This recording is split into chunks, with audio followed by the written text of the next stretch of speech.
გაერთიანებული სამეფოს მონეტების ოფიციალური მწარმოებელი ბრიტანეთის სამეფო ზარაფხანა ლეგენდარული მომღერლის ფრედი მერკურის პატივსაცემად სპეციალურ მონეტას უშვებს.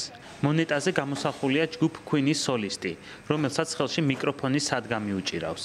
ფრედი მერკურისადმი მიძღვნილი პირველი მონეტა ფრედი მერკურის დამ ქაშმირა ბულსარამ უელსში სამეფო ზარაფხანაში დაამზადა.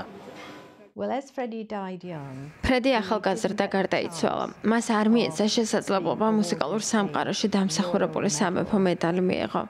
ამიტომ ვფიქრობ, რომ სამეფო მონეტის დამზადება არაჩვეულებრივი იდეაა. დიზაინი ძალიან შთამბეჭდავია. მისმა შემქმნელებმა მოახერხეს ფრედი ისეთი სახით გამოესახათ, რომლითაც მთელ მსოფლიოს დაამახსოვრა თავი.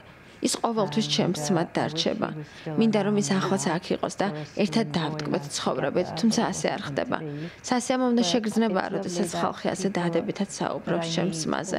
ძალიან მიხარია, რომ ის ამდენი წლის შემდეგაც ახსოვთ.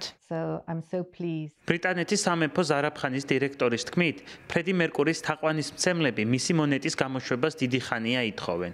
სწორედ ამიტომ ბრიტანეთის სამეფო ზარაფხანამ ფრედი მერკურის სპეციალური მონეტა ცნობილ კონცერტზე Live Aid-ზე ჯგუფ Queen-ის გამოსვლიდან 40 წლის თავთან დაკავშირებით გამოუშვა. თაყვანისმცემლები ფრედი მერკურის მონეტას დიდი ხანია ითხოვენ. ახლა სწორედ შესაფერისი დროა.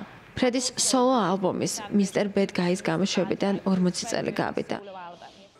ფრედი მერკური 1991 წელს 45 წლის ასაკში გარდაიცვალა. სულ რაღაც ერთი დღის შემდეგ, რაც საჯაროდ განაცხადა, რომ HIV ინფექციით იყო დაავადებული.